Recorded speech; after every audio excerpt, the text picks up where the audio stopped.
Hey, welcome to Seduction Tech.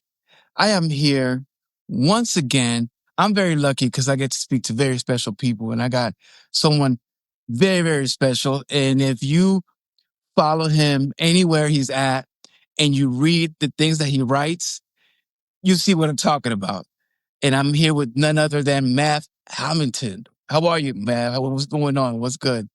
Great. Absolute pleasure to be here. And I want to make sure I pronounce your name right. Is it Q or K? Q, like the letter Q, Keu. Oh, nice. Shout out to your parents. Smashing. I love the way. My son's name is the same name. And but tell us a little bit, I told you I didn't want to get your extensive biography wrong, right? So define yourself for us. Who are you? What do you do? Yeah, I would say I'm Maverick Hamilton. I'm the founder of Maverick's Manor. I've been writing books since 2018. My primary goal is to help men really get to where they want to be, help men essentially get the love of their life, or help men date as many women as they want to, so long as it's, nice and they're not being assholes about it. Speak about social commentary that's going in the world, specifically with men's issues, because we do have them.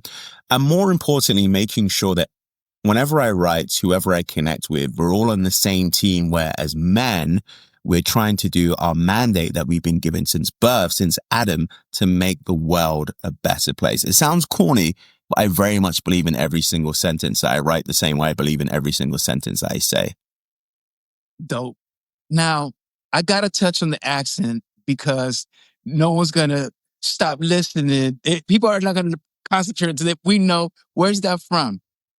So born and raised in London, I moved to America in the summer of 2012, straight after my MBA. And I've been here ever since. So, oh God, 13 years now, which is fucking insane when you think about it. But yeah, I definitely went through a phase of being the British guy coming into America. And that was half of my problems when it came to dating. But you think so? I was going to say it's a cheat code, because you start talking to a lady like that was the problem, because it was a cheat code. Yeah, because you start whispering those London words in her ear. That was a bad London accent, but you know what I mean? Like, well, let me ask you this: where are you from originally? Like, what's your ethnicity? What's your background? I'm Puerto Rican. So I'm originally from Puerto Rico. My first language is Spanish, so I have an accent, but it's been so many years that it's not that thicker kind of Puerto Rican accent we're from the East Coast. I've been around Mexicans and, South Americans. So I've been all over the place. So it's kind of like, I'm sure in London, there's different kinds of. Oh, yeah. 100%. 100%. Yeah, I noticed you had a bit of an accent, but it's kind of like spliced with an American accent. There's a lot of swagger in it. So I was like, all right, what part of America has he really spent most of his time in? Very cool. Yeah, well, when I say Puerto Rican, then people automatically assume, well, what part of New York? It's like, well, there's Puerto Rico, and then there's New York, because there's so many Puerto Ricans in New York. And it's two different cultures. I'm an islander, right? So I'm from a humble island. We're very humble people and so on. And I think the Puerto Ricans in New York are more Americanized, right? So they have a little bit more pride. Yeah. Way more than Puerto Rico. But they'll rep them flags, though. They will rep those flags. Oh, yeah, you have to. That's like a law. That's the law. 100%. Yeah, you're not allowed to do anything without it. What's crazy that my kids are half Mexican, half Puerto Rican. So they're still little, but when those boxing matches between Mexicans and Puerto Ricans come, they're going to have a hard time. They're going to have to choose a side. I don't know. Love that. But man, the reason that I'm such a fan of your work is because every time I'm scrolling through Substack, which you're very popular there, I'm always entertained or shocked or makes me think. Whatever you're saying, it pops up, and I'm like, this is true. I'm like, oh wow, I never saw it this way. Or like, ooh, he said that. Not that I don't agree, but I'm like, you say it like it is, and you don't care if people really like it or not, but people do like it. So Nope. how did this come about? Were you always this kind of writer? Were you just so free to just Yeah, express yourself? that's a really good question. And I want to say this. When I first started writing, it was very pacified. It was just very, because I used to write for men and women, right?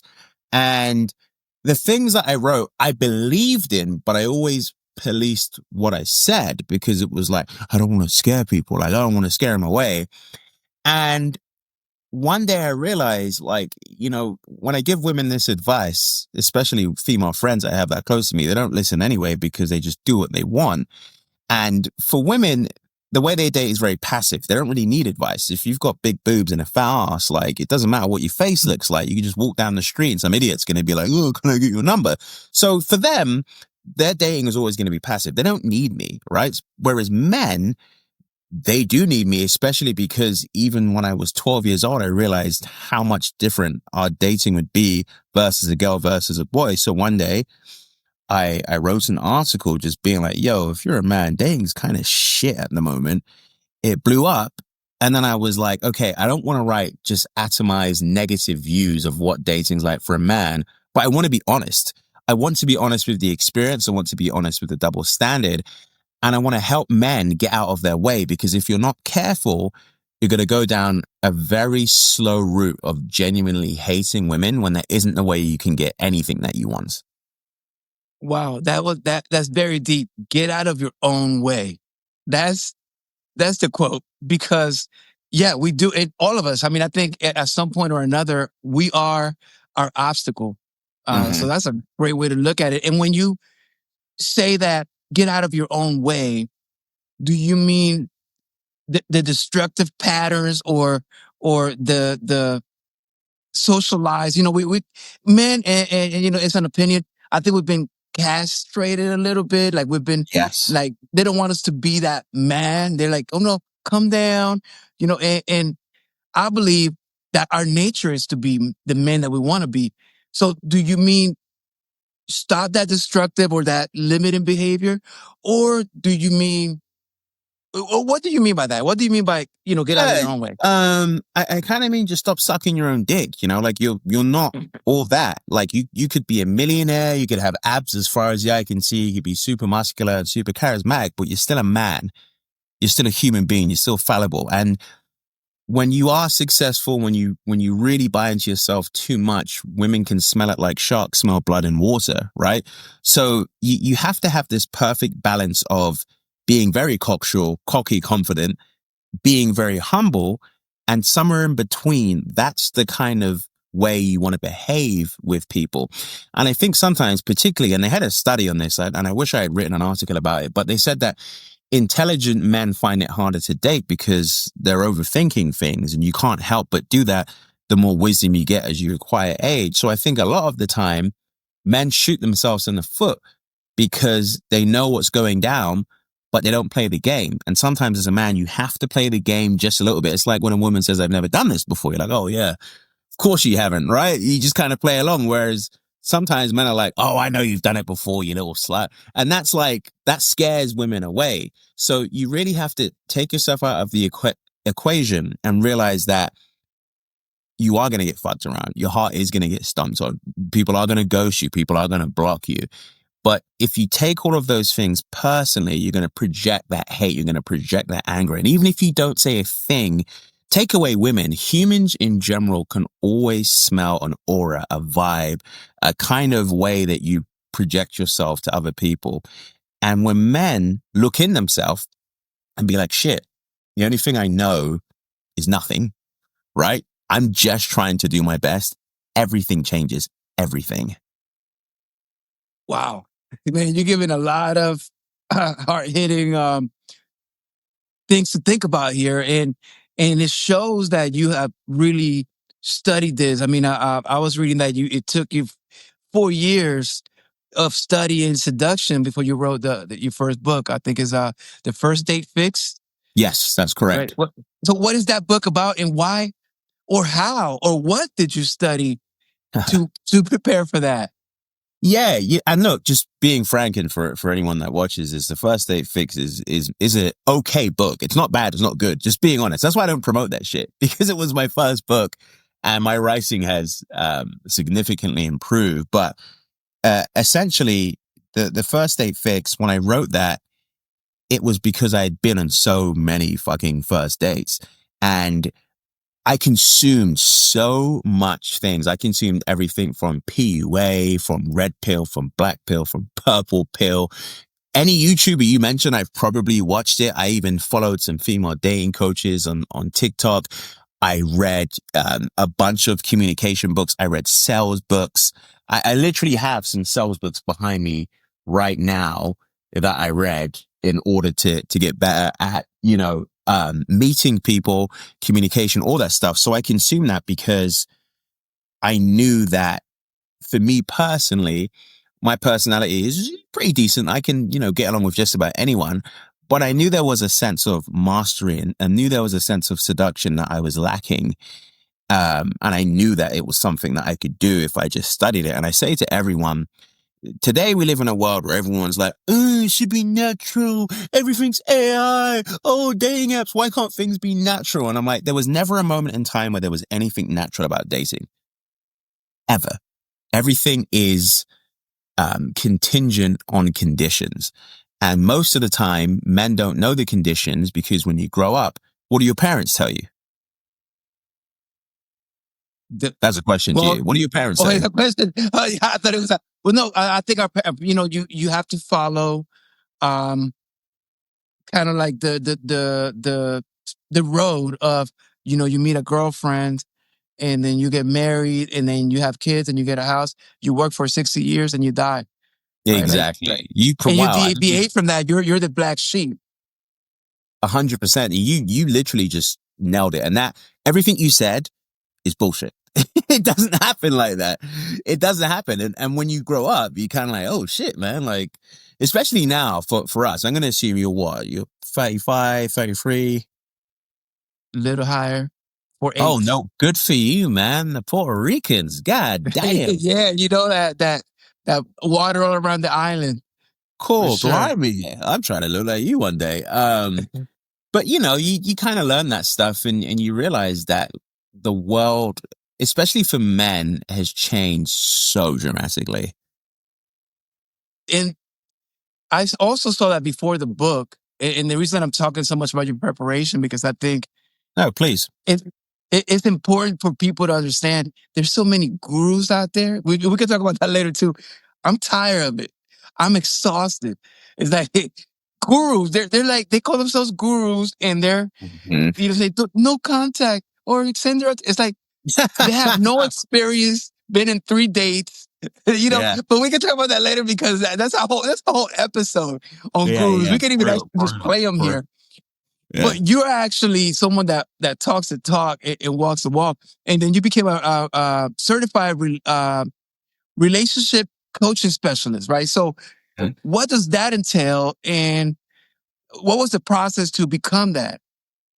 Yeah, it's a good question. So it's actually really simple. So relationship coaching specialists, they have credentials that's typically earned through professional training and a certification program. And I'm trying to remember the provider that I went with, the Relationship Coaching Institute of America. And you have to be very, very careful when you sign up for that, because some of them are scammers, and you have to make sure that it's actually certified and accredited by the Better Business Bureau. So I spent I want to say a month and a half researching that to make sure that I was actually doing the right course. The thing that was interesting about going through that course was everything I thought I knew about dating was kind of true, but it taught me all the boring things about dating that really helped me, find my spouse. So they spoke about how important financial upbringing is together. And I was with someone, for about 3 years where their parents were millionaires. And I didn't realize how far apart that ruined what we had. They speak about how not just communication, but chemistry is basically bullshit, which it is. Your soulmates are essentially created by grace of how you two treat each other. They speak about the obligatory armchair therapist thing, trauma dumping and all that stuff, and how one experience when you're a child could affect your whole relationship life. And when you coach people, you have to go back to what they went through as a child to try and figure out the issue that they have. And then you have to walk them through processes of how to move past that. So I think what's very interesting about the course that you take is if you talk to any psychologist, there are a lot of cross-functional overlapping, but it's not seen in the same light. They almost see me as, oh, you're not a psychologist, you're a fraud. And it's just like, look, no offense, psychologists charge you about, $1,600 an hour for a person who's rich, who lives on the Upper East Side of New York and could care whether you live or die. So, whereas me, I actually, out of my own volition, paid money to do this because I realized that, going on however many 100 dates I've been on wasn't enough. I needed to understand the psychological repercussions and devastating effects that happen when people have bad relationship experiences. Okay, so would you say in your experience that bad dates or bad connections are almost like self-destructive behavior? For example, you're not complete, so you're not going to click with as many people because you have so many things missing, or do you believe that does luck? I mean, can somebody have bad luck and just get a whole bunch of bad people in their lives, or is it like a self-constructive, like self-sabotage issue? I think there are some aspects where it's self-sabotage. To be frank, if you're a bit of an idiot, if you don't have any self-reflection, you're fucked because you're always going to turn around and be like, oh, she's a bitch. Like, she missed out. Did she really? Or maybe you're just a dickhead and no one's told you that, right? But then there's also the other aspect of, to be blunt, as a man, you want bad relationships. You want some woman to tell you to get the fuck out of her house because you're a piece of shit. You need that stuff. You need to be rejected. You need to go to a club. You need to speak to a girl and her tell you, piss off, I'm not interested. You need those slaps in your face that will just wake you up to those things that could happen to you. You need that to callous your mind to understand that most of the time, not everything is going to go your way. And you need to learn from every single one of those experiences. And sometimes you need to make those decisions incorrectly twice, sometimes 3 times, sometimes 5 times before you realize how you can do things better. So I think for men, particularly, we're supposed to go through those hardships. And I'm not saying willingly walk into a relationship with an idiot who's going to fuck up your life, but I am saying that you just have to have those experiences. You have to lean in to being hurt. Not on purpose, but once you are hurt, don't turn around and say, oh, I have such bad luck. Why does this happen to me? But just kind of laugh and be like, charge it to the game, baby. Like, it is what it is. I should have known she played me. But you know what? We had a great time, Absolutely. I get it. It's like the gym or something like that. You go and work on your legs and you can't walk because they hurt. But that's part of the growing process. That heartbreak. I believe this. I believe that you don't get heartbroken the same twice. I think each heartbreak is so unique. Yes. Some are harsher than others. But I think that that's a great thing because each one, it's kind of like the flu. When you get sick, you can't get the same strain. It'll be next year, the new strain of flu. But that's the one you got, you already learn how to fight that. So your body has the antibodies. So the same thing with the heartbreak is once you get your heart broken a certain way, it just won't happen again that way. You're going to get, it's going to be over here where you don't expect. That's why it's a heartbreak because oh man, I was protecting here. I got hit over here. So in all of that and putting that into a context, how, and to divide it, how important is biology, meaning our primal sense of being men and women and being attracted because we just are mates, to our behavior being the attractor? Like what do you think is more influential in connection, biology or behavior? You asked about 3 questions, so I'm going to try and hit that as well as I can. But before I even do, I love your analogy with, a strain of the flu is different. I feel like heartbreak is different, even if it is similar to the last situation. So I just love the way you articulated that. For me, I think dating and mastery of dating is a bit of both. It's always going to be a bit of both, because if you tie down everyone's major decision-making process, it all comes down to three things. One, they want to fuck, like 9 times out of 10. 2, they want to eat. And 3, they want some sort of money.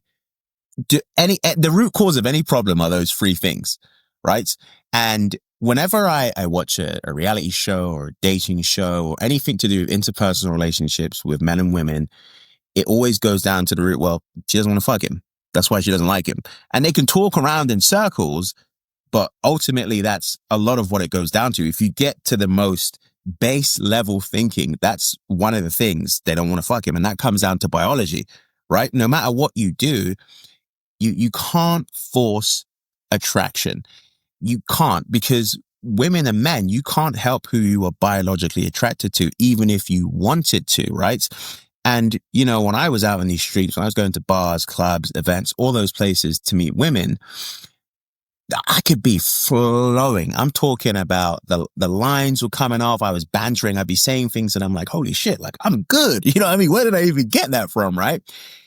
I still could not get that girl's number. I still could not take her out. I still could not get her to be attracted to me, because there's always going to be that facet of biology that you can't beat.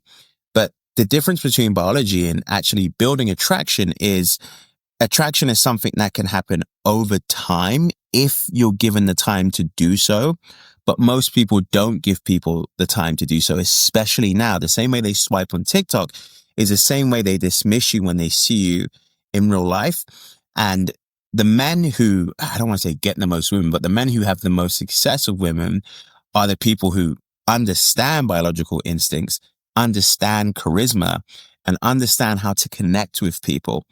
If you can connect with people and learn to connect with people, it affects every aspect of your life, especially women, because you're a straight man who is seeking women. But once you're able to do that, there are some moments where you can't necessarily force attraction, but you'll know, and you'll know as a man, there'll be a light that just clicks where you immediately know you have her. Where you immediately know, holy shit, I just flipped the script. It doesn't happen every now and then, but if you're that good, it means that if I just throw out an arbitrary number if you have 10 women, to the 60% of women that would have said no because of biology, you know, because of your height, you know, whatever, there'll be those 4 women, 2 of which they have a natural proclivity to being attracted to you. And the other 2, you were so good at what you did, you were able to build that attraction from scratch. That was a lot. Yeah, no, but a lot, but it makes absolute sense where, yeah, you got to write off the things that are, if she's not attracted to you, she's just not, meaning physically. Now, it's happened where I've seen it where maybe she might not be attracted to me at a point, and time goes on, and you got kind of get to know each other, right? And then women they're not like us. Like we either you're fine or you're not, and we just black and white. And I think they see they see like a gray area within us. I mean, that doesn't mean that if we don't like you, we will smash, because I think we still smash. True. True. We have no standards, but also we're very black and white. But it doesn't matter. They all can get it. Yeah. Where women, there's so many points. Like they have a point system. Yes. And you got to fall within the passing grade. But yeah, if you're in that failed, edge, sometimes with time and other qualities, they might add points to where like, okay, the attraction starts coming in kind of different than us. Like if we don't like it, we're probably not going to ever be attracted. But with them, that attraction shifts in their mind based on even what you could provide. Like if you could probably be poor and not attractive, and then she don't like you, but then you're rich. And then she'd be like, you know what? He started to look kind of cute now. Like there's a certain points that go into all of us, like what we provide, where we don't have that point system. We don't go, she's cute, but she don't have a good job. Like we don't care about the job. We don't care about anything. We don't care what she has. Yeah. She's in debt. We don't care. She's fine or not. With them, they look at everything. Your credit score, your. So how do we beat that point system or not even beat it, but how do we stay in the high percentage? How do we get like a good credit women's seduction attraction credit score? Yeah, that's a good question. So going back to what you said, and I'm going to answer that second question. I can't, is in one of my articles. I wrote so many, but there was basically a study where they found out that men and women of equal attractiveness typically go together. That's why for decades we've said, they're punching above their weight, because we're like, what the fuck? How do you get that? But here's what was interesting about that study. They found that typically unattractive men who essentially were bagging tens knew them from high school or college or for a long time.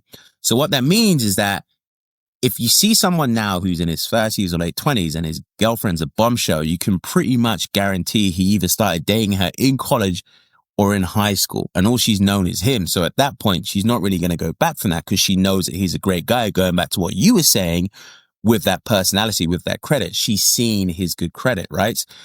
And then on the onset of that, I went to a wedding in 2019 where this lady had known this dude for about 9 years. And, I dated this lady. We hung out a couple of times, and then he married her. So I was like, all right, man, like, fuck it. Like, I'm not going to say anything. Like, he doesn't even know because why would I tell him that? Right. But it was like, she dated me. She dated like 2 of my boys. And like, after that, she dated this guy she's known, for 9 years. And that's kind of what happens sometimes. And I think going back to how you can, I'll ask that last question again, because it was really good. I want to make sure I answer that properly. Well, meaning, how do we, stay, like, if women have a legend that they have a rating system from 1 to 100, and for you to be able to be attracted to her, you got to be above, let's say, 60%. How do we make sure that we have points everywhere we go, that no matter what women you approach, that we're at least good enough as a passing grade? Like, we're that kind of man that maybe not the most attractive, not the tallest, not the most money, but we got enough points in other areas that at least gets us through the door.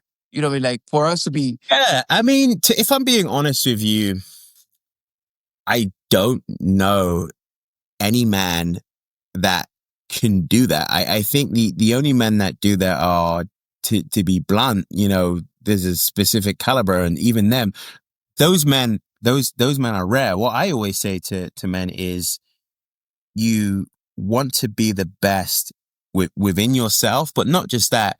You want to accentuate what people like about you in general. And let me break that down a bit more.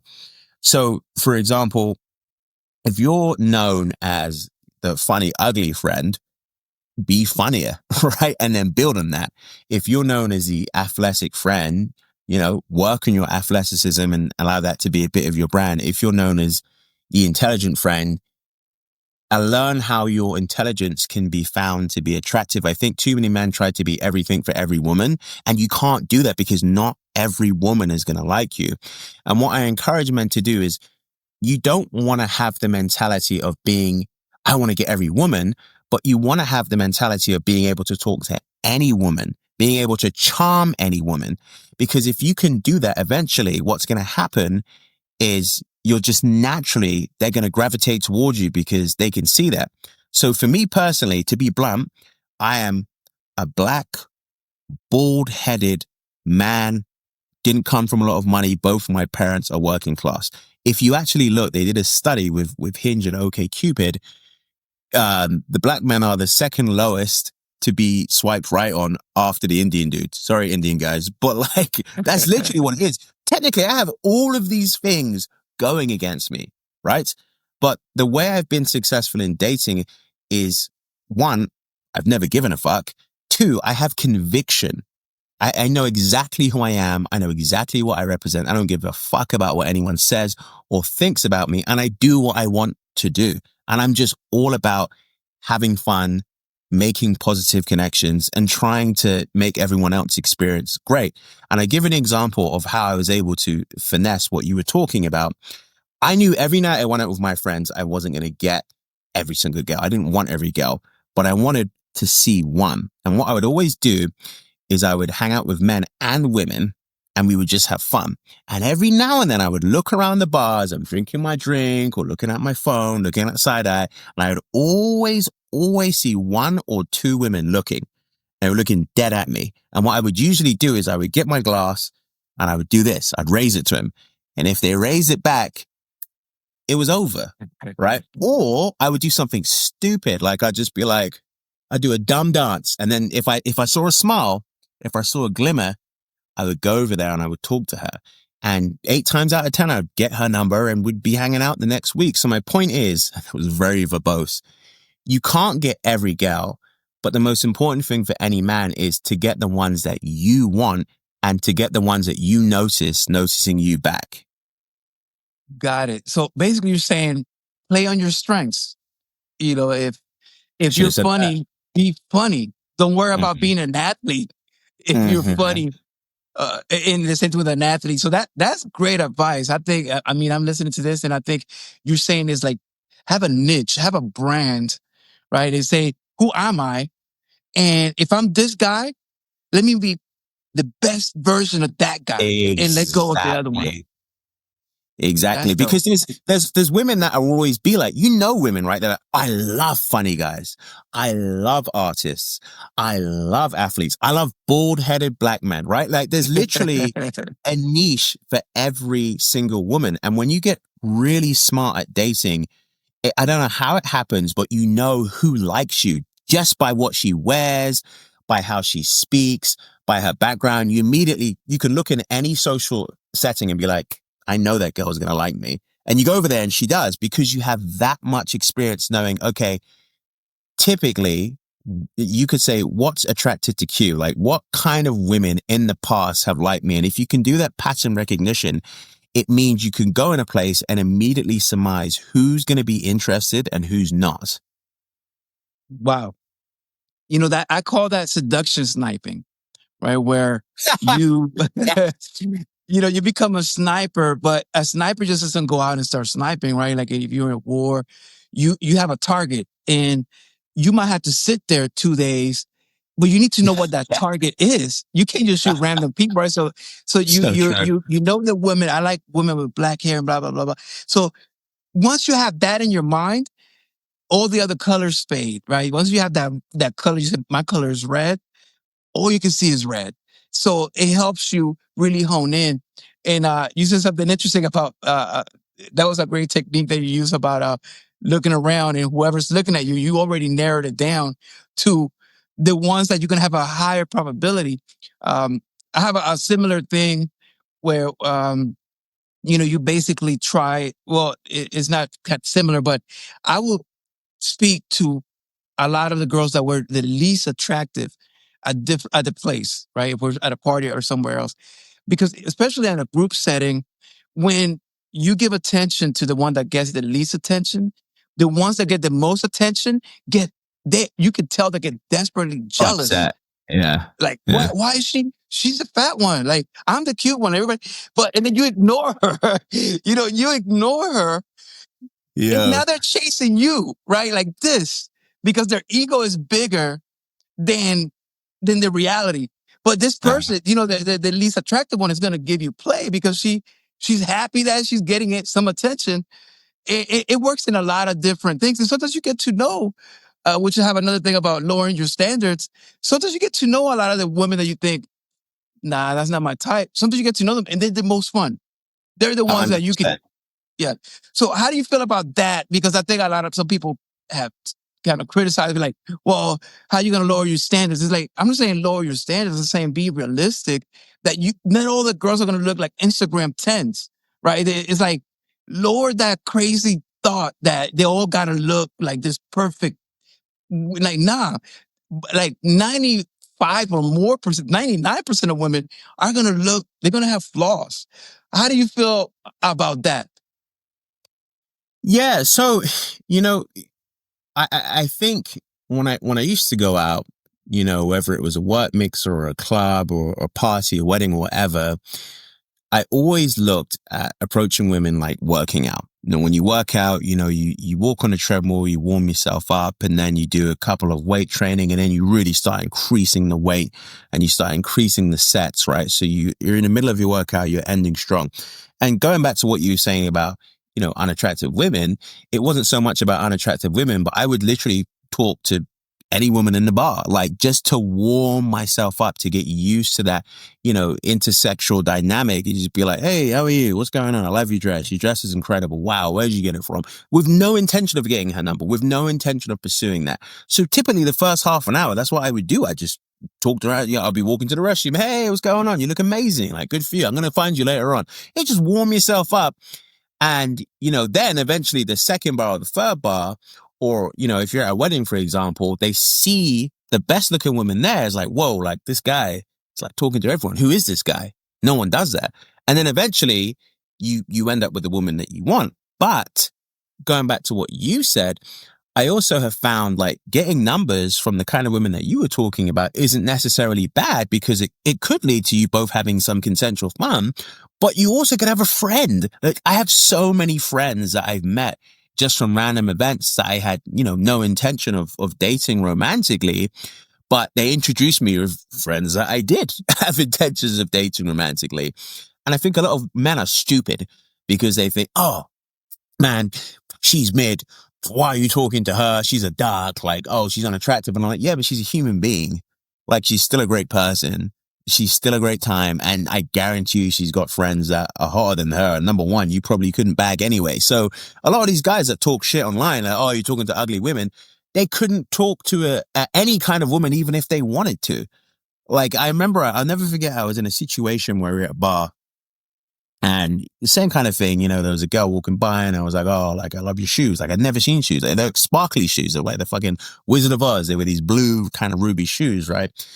And I was talking to her and she was telling me she was going to be at this bar later on with her other friends. So I got her number because I was like, I want to see her other friends. And a guy in my friends group was just like, man, like, why are you talking to this duck, man? You're making us look bad. I said, oh, so you're going to make us look good? He was like, yeah, okay. I said, all right, let's see what you got. He was like, nah, I don't want to do it now, man. I'm not drunk enough. I need some more liquor. I was like, yeah, pussy. But you see what I'm saying?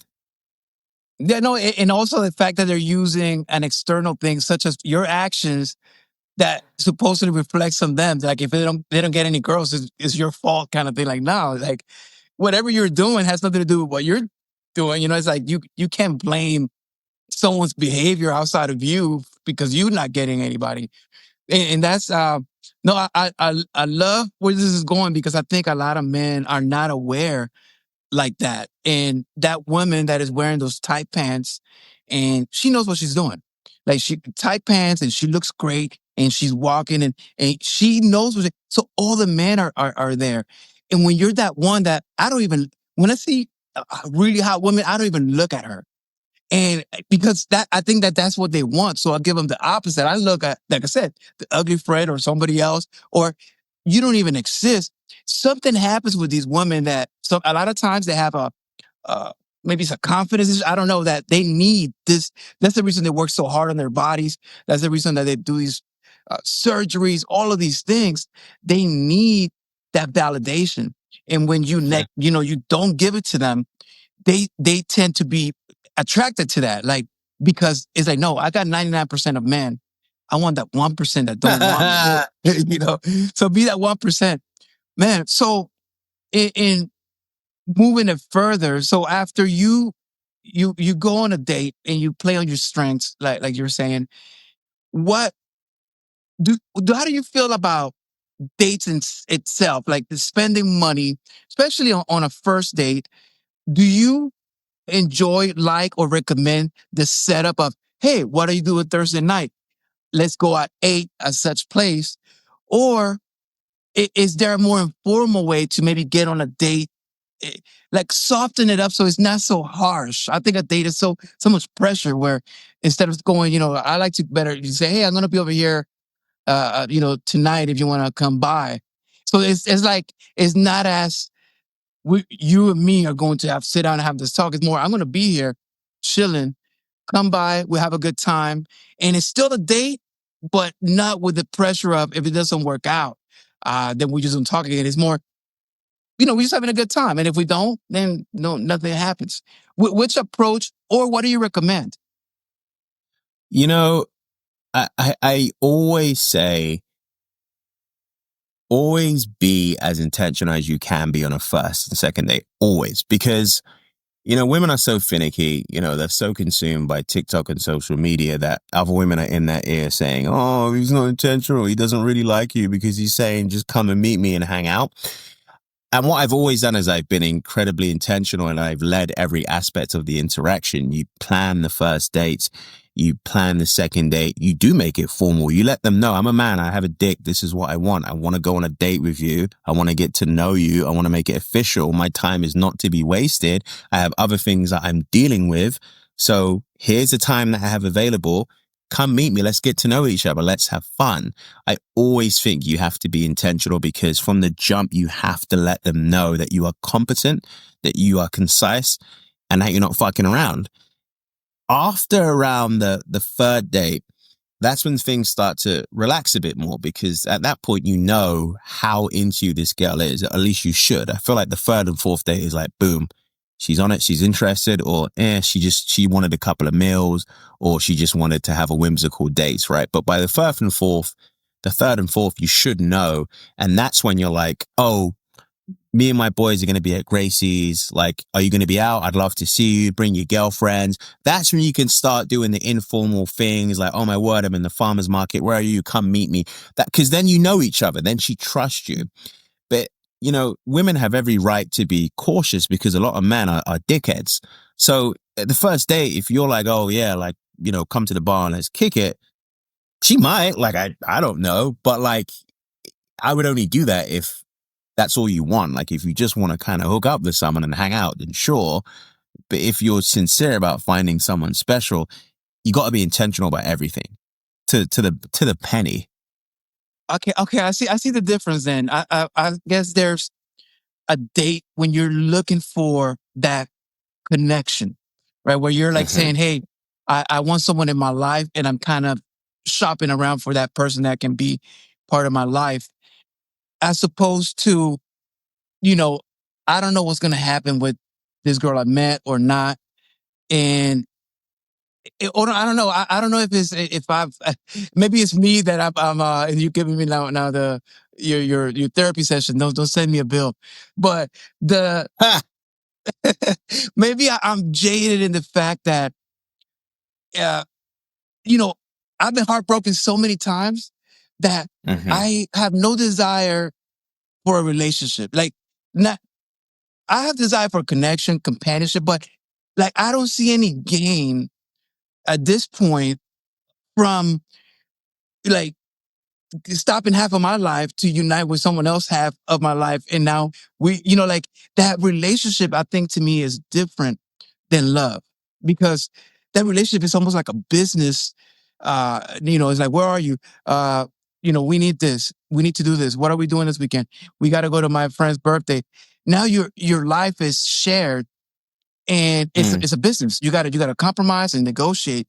Where when it's love, it's more, maybe you don't have the commitment where, someone can actually come and scoop her up and marry her. But at the same time, you're more free to enjoy each other without the expectations like, well, where is this going? Are we going to get married? Are we going to live together? What are we? I don't know. Is there a difference there? Do you see relationships and love as two separate things? Or do you think that you need both of them in order for one thing to work? I think they're the same thing. And I think it will always just come down to the kind of woman that you date. And to be honest, like how much you just keep it a buck from the jump. Like when I was in my situation where I was like, I'm not getting no relationship, I would always just tell him before I even got the number. I'd be like, yeah, blah, blah. Just for the record, like I'm not looking for anything right now. And it would happen two ways. Oh, okay. Then you probably shouldn't get my number. I'd be, hey, you know what? Thank you for being honest. You have a good night. Enjoy your drink, or I'd be like, I'm not looking for anything serious. Oh, neither am I. Bet. You know what I mean? So I just think I've never lied. I've never ever lied to date a woman. I think that's the corniest pussy ass thing I've ever heard of. Like to be like, oh, I'm looking for a relationship, and then pulling the wool over her eyes. Those men are cowards. They don't even deserve to call themselves players. If they do, I slap the shit out of them. But my point being, quote me on that, is that like, if you're just honest with women from the jump, and if you tell them what you told me and you say, hey, like, this is how I feel, she's going to tell you what she thinks. If she says, hey, you know what, Q, I agree with you. Like, that's kind of how I feel about love and relationship.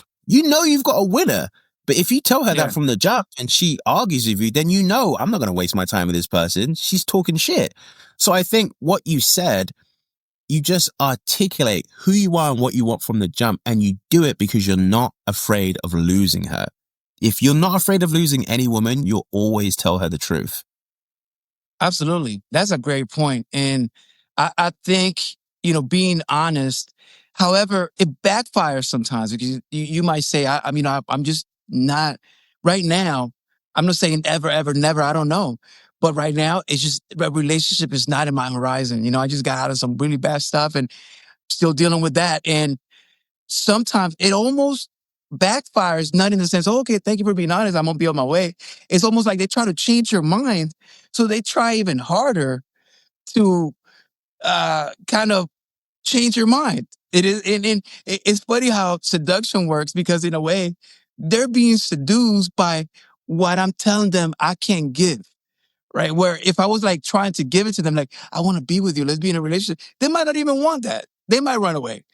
So how does that dynamic work when you are actually doing the opposite or being honest? And it's like a rock star, right? Women say, I want a man that's loyal. But then you see a rock star or Chris Brown or an artist, they have a different woman every night. And you would think women go, ooh, disgusting. I will never. No, they want him more. They desire him more. How does that, because women say one thing, I want a nice man, honest man. But then they love these shitty dudes that came out of jail and they're drunk and beating them. And I'd be like, wait, you said you want a good guy. This good guy, you cheating on him with this, the worst human being possible. From your experience, what your perspective, why? How does this happen? I think, God, and I hate to say the cliche, it really is a lot of childhood trauma. It's not having a good father figure in their life. It's a lot of what their upbringing is or lack thereof. And it's a lot of buying into what social media says. And in addition to that, it's not so much that women like a piece of shit bad boy thug. It's that the piece of shit bad boy thug doesn't give a shit. He doesn't care. He does what he wants to. He says what he wants to. You don't necessarily have to be any of those things, but you just have to be unapologetic. If you're unapologetic, women respect that because every day of their life, you've got some chimpanzee that's like, oh, you're so beautiful. Oh, you're so funny. And he's laughing at her jokes when she ain't fucking funny. And, men do this to women all the time. I remember I was in an elevator with my girlfriend and, I was on my phone on one side and she was on the other side. Guy comes in, ignores me. So, how's your day going? Starts talking to her. Doesn't even know we're together. I didn't say shit. I thought it was so entertaining. But this is how men are to women. So when women meet a guy who, I wouldn't necessarily say treats them like shit, but doesn't give a shit, then she's going to be attracted to him because not a lot of guys are like that. But to be honest, I am repelled by those kind of women. Like if I tell a woman I'm not interested, I don't want to get in a relationship, and then after a few weeks she tries to convince me, it repels me because I'm like, I don't want to ever wife someone up who dates men who don't give a shit about them in the first place. You want to date a woman who is clued up from the jump, who never had a bad boy phase because she knew, or if she did date bad boys, it's because they lied to her. Those are the kind of women that you want because those are the kind of women that have good hearts.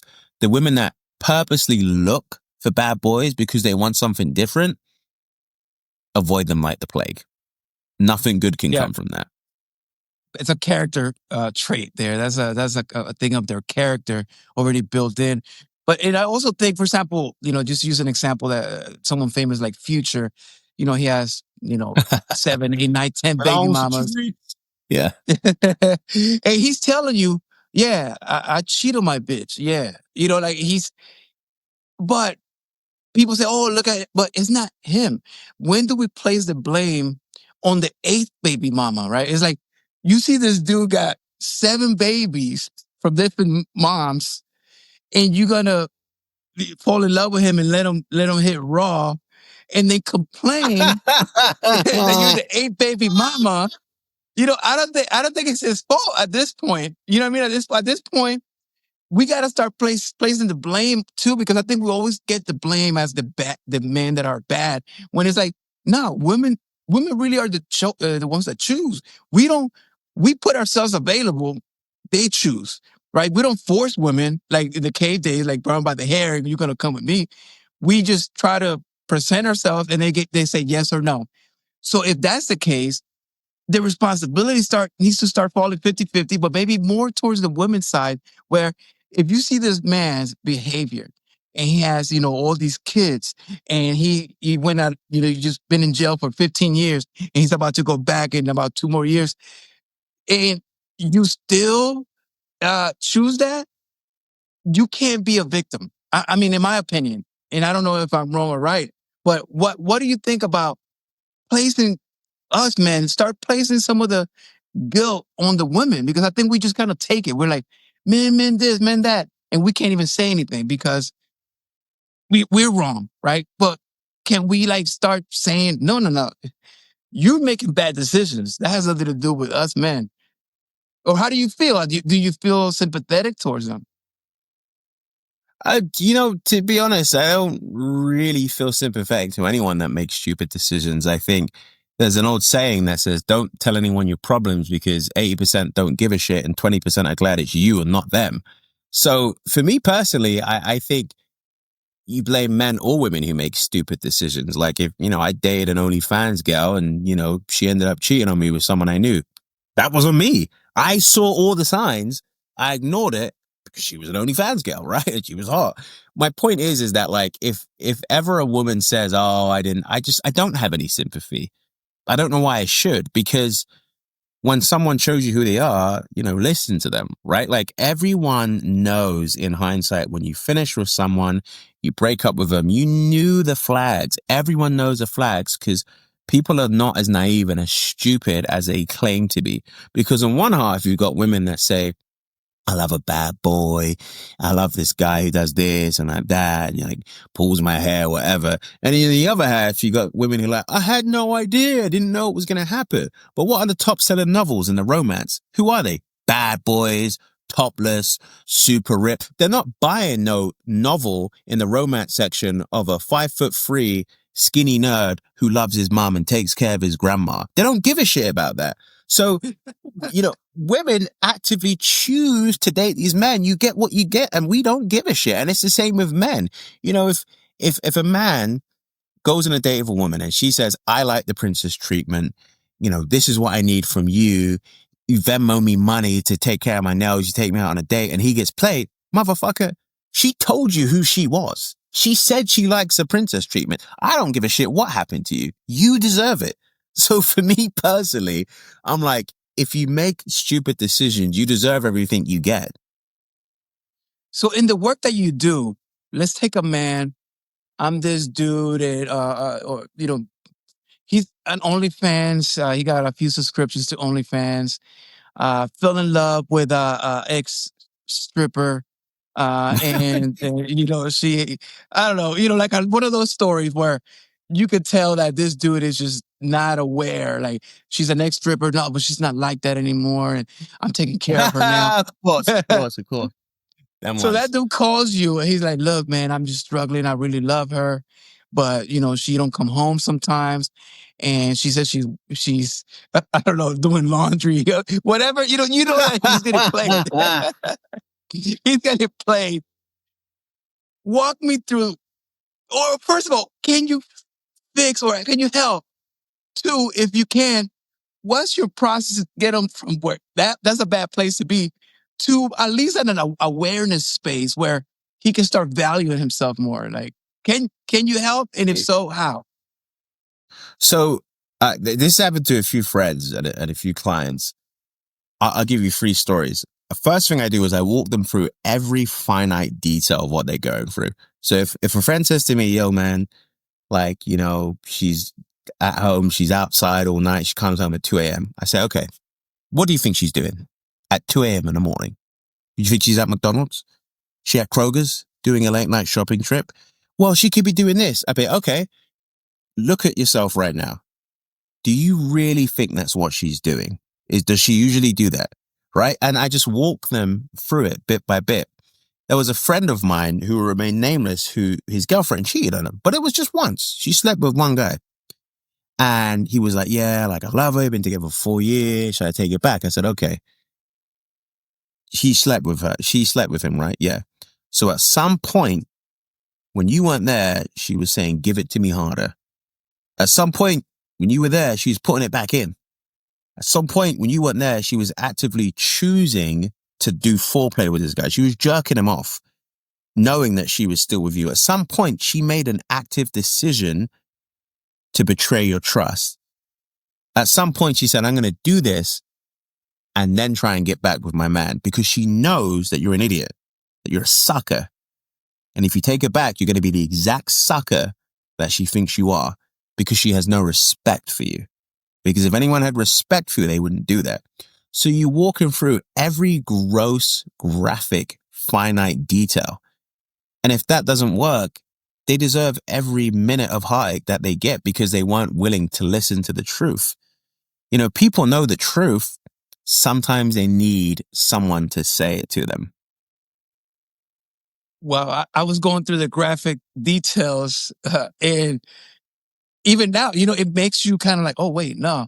But I think there's men that still are willing to overlook that because they don't think they could do better or whatever it Yes. is. So how do you get them? Because it's a value issue. It's a self-respect. She obviously does have respect for him, but he doesn't have respect for him. So do you have any advice on a man that maybe feels this way? That how do you gain that confidence and self-respect? Is there a gym for that? So one of my favorite movies is Heat, 1996. Val Kilmer, Robert De Niro, Al Pacino. One of the best action movies of all time. Robert De Niro says, don't get into a situation where you can't leave immediately. And he's able to do that because of all the places he robbed in the film. He's got millions of dollars where he can just escape at any moment and go to where he wants to go, and has numerous safe houses. Most men don't have any safe house because they have, you know, we all know the term one-itis. And that means they don't have options. And the law of scarcity works just like anything else. If you don't have scarcity, then you're only going to have to deal with one product. And I always say this to people, your product has to have demand. If you yourself, your product doesn't have demand, then you really do have to stick with the girl who cheated on you, because no one wants your product. You ain't got no product, but you have to build that internal product over a numerous amount of months and years where you know if you dump her in about 3 weeks, you'll build up your roster again. In a couple of days, you'll meet new women. You could literally go out that weekend, Friday, Saturday, and Thursday, and start from scratch. And then the next week have women to date because you're that good. So you have to put yourself in a situation where you have the conviction to know that you have options, where you have the conviction to know that you are that guy. And when you know that if she dumps me, it doesn't really mean anything because I can find someone else. But if you don't have that, you're only as good as the person you're with, because that's the only person you can have. That's why when I look at people who have been with women for, 20, 30 years, and the woman's like, oh, he's never cheated. I look at the guys, I was like, because he couldn't, even if he wanted to. He's been faithful to you. He's been faithful to you because he could not be faithful. And you can always tell those guys. That's why when certain people jump online and they say, I'm a good man, I'd never cheat my woman. I'm like, man, you couldn't cheat even if you wanted to, baby. Men are as only faithful as their options, and the ones who are faithful are disciplined and they actually honor their woman. That's amazing. Yeah, it's true, because also if they build that that where they can just go out and build a roster up again and they're that man, she probably wouldn't even cheat, right? Because I think probably her needs are being met in every way. And I think a lot of times the cheating comes from, and obviously every situation is different and who knows what happens in every individual situation. But to generalize, it's a lack of, like something is missing. It's a lack of connection because as a man, even, when you have everything, you don't need to cheat because you're satisfied. Same thing with the woman. Like when she's satisfied and safe, then she don't need to. So something needs to trigger that, like when she's at work and that woman get hit on all. I don't care what anybody says. They could be married or not. At work, someone's hitting on her. That's just what it is. So the only way that she's gonna cheat, because she has opportunity all the time, is if she feels you either deserve it or that guy over here is providing something that you're just not capable of providing. And obviously everything is separate, but do you think that you can prevent cheating? Or do you think that as it's just like a thing of life? I mean, for example, can you as a man be so good that you prevent cheating? Like that you're like such the man, or even that man's man still get cheated on? I think there's two components. One, you have to constantly date your woman.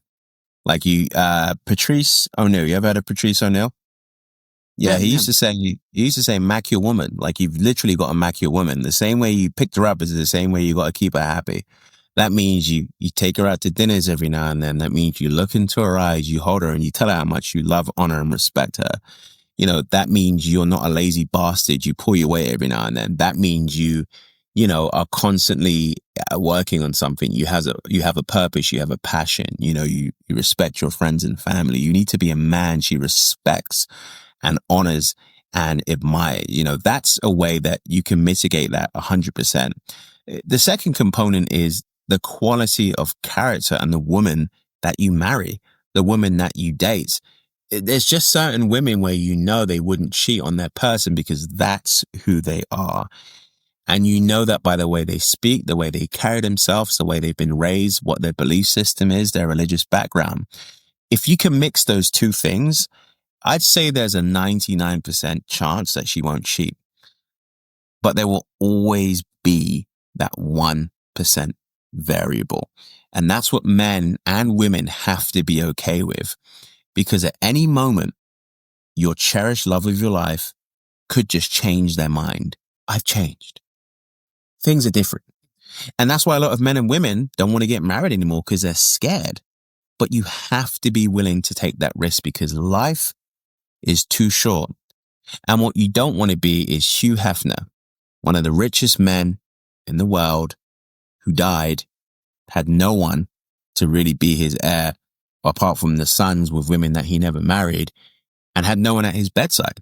And when he did die, all the women who were at his bedside turned around and wrote articles about how he assaulted them. So, you really have to make sure when you do want to get into a serious relationship or get married that you vet the fuck out of that person so she has good character.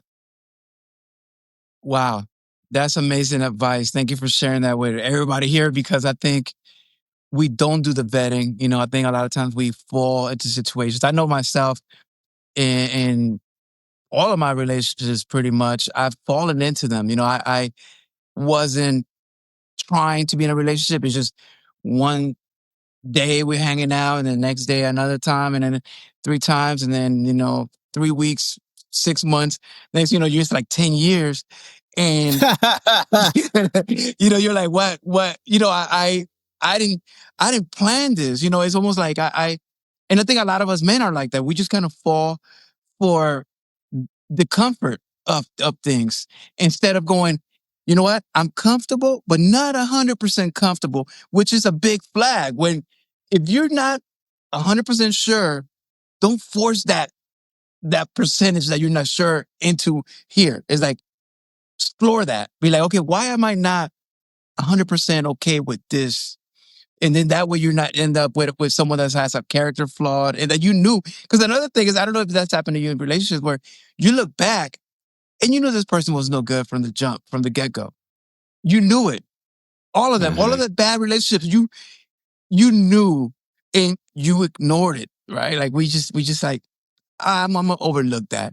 Oh, okay, she won't be like that again. Or it's like, no, that once someone shows you who they are, that's who they are. So tell me a little bit about your coaching. Are you still coaching? Is it open? How do people contact? Like how? Yeah.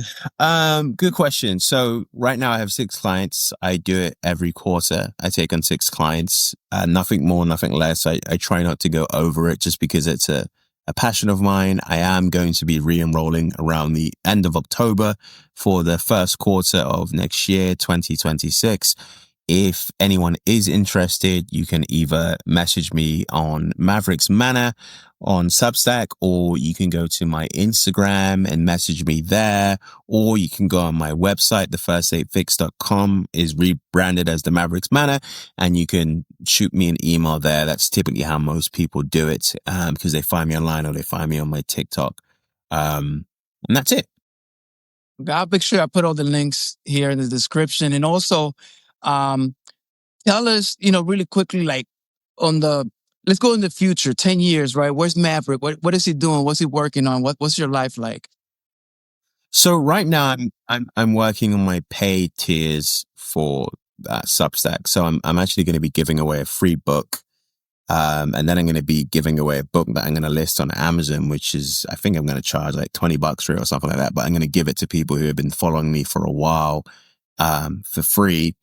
And then I'm also going to be doing another book about relationships. And then I'm going to be doing a book about marriage and then about fatherhood.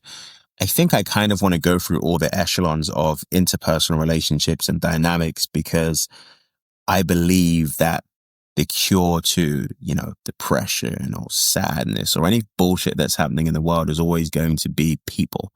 More specifically, the people you love or the person you love, your child, your best friend, your family. And I want to keep writing about those interpersonal books. So that's where I'm probably going to be in 10 years. Okay, cool. And then as far as we're there in the 10 years. Do we see anything different? Do you reinvent yourself once in a while, or are we going to see who we're looking at here when let's do a podcast in 10 years from now? Is it the same person? I don't mean physically. It'll be completely different, right? Because, I haven't been single for 4 years now, right? Like I gave up the game like 4 years ago. And in the next 4 years, I'm probably going to get bored of talking about this shit. So I'm going to, climb up to relationships and the marriage, because I'll probably have more experience of that at that point. But really, it's always going to be about the human dynamic, about the human soul, about the quest for greatness, the quest for happiness, and for seeking something deeper that people really don't have a good understanding of. Because as technology grows, people do become more ancillary, people do become more parasocial, and people forget really why we're here, and they don't touch grass enough. So I think I'm definitely going to evolve, but for now I have fun writing about relationships. And the thing that brings me the most joy is when I'm working with someone and I'm like, oh my word, like I did the book, I did the studies, I did what you told me, and it worked. And the dream is that no one needs my services after a while, just because they're happy, Well, I love that word, parasocial, which is kind of like parent. Well, how would you describe what's parasocial? Because I love that. Parasocial is just, fucking weirdos who live through celebrities, man, who are just kind of like, they feel like they know them, and they defend people they don't know, who could be jerking off into a cardboard box for all we know. But to them, they're the second coming of Christ. It's like, you don't even notice Goober. When someone gets cancelled, everyone's like, I can't believe this. I'm like, I can. He's a human being. Like, he makes mistakes. What the fuck did you think he was? You figured, he didn't do shit like that? People are human. Everyone's an asshole. It's just kind of different variations of assholery. Great, man. So take us out with, if you have one piece of advice, and obviously you've given us more than that, but one piece of advice that if everything else doesn't count, what's the one piece of advice you can give men, us men, to become better? I would say no. Constantly remind yourself that you don't know shit about shit. Constantly be learning, reading, soaking up as much information, and always apply. Okay, the comfort zone is never static. It's either shrinking or it's expanding. And the only way it expands is if you're constantly doing things. And you can't do things unless you're learning them. And you don't learn things unless you realize you don't know shit. And it's that whole circle. If you master those three things, your life will be full of reward and joy. Wow. Wow. Words to live by. So, man, I really, really appreciate you taking the time and giving us all this knowledge, and hopefully it doesn't fall in deaf ears, because a lot of times we hear it, we agree, and then we go back to our old ways. Right after watching this, like go back to, it's kind of making that change, that's important. So thank you so much for being here. And I make sure to link, your Substack. If no one does nothing else with you, they got to follow your Substack because it's so entertaining. And the way that you write and the way that you say things, it's intellectually smart, but clear. Like, you're not using these big words to try to like do this, what do you call it? A masterpiece of writing. It's more XYZ, Right. XYZ, XYZ. And when you put it together, you're like, that's a formula. Wow. So I appreciate that, man. Thank you. Keep that up, please. So thank you so much for being here. And Thank you, Q. I think this whole thing has been a pleasure to get back on the podcast circuit. I look at your YouTube every now and then, and it kind of reminds me of like the things I used to do. And also I learn something new every now and then, just because I like the way different, I don't want to say men's dating coaches, but the way they speak about things and they put things together in ways that I perhaps haven't thought of before. And it inspires me to write articles and other notes in Substack. So yeah, and I know you're on YouTube as well. Thank you. Yeah, but I never really drive people to that because those videos are shit and old, if I'm being completely frank. And we need you back. We need you back there. I do have to get back on that, but keep doing what you're doing, man. I hate saying it, but you're one of the good ones. You're one of the good ones. And when you do blow up, I hope you remember me, because I'm going to reach out. Yeah, I feel like the Godfather. I'm going to reach out for you for a favor, I really appreciate those words, man. That's really a great encouragement. And, I'm not a dating coach. I don't charge anybody. I don't even charge for my Substack. I'm an explorer of this. To me, this conversation is for me. And hopefully other people can benefit. But my questions come from my heart, like, because I want to pick your brain. And for my son, one day I want him to watch these episodes and go, don't go what daddy went through. Yes. Look at everything that I've learned, get all this knowledge, again, in 4 years, like a university degree, so that you can go out in the world and do better things than me. You don't meet me where I'm at. Like, become the next generation. When you go into fatherhood, I can't wait for you because I think your mind in the fatherhood, where you want to pivot to, that's going to be insane. So I can't wait for that. Are you a father? Thank you. Not yet. Soon. You got to practice, man. One day. You got to. You said your pull-out game is tight. You got that pull-out game. It's like, of course, man. Listen, I've been racking it up since college, man. I ain't going back from that. So appreciate you, man, and we'll connect soon. Okay.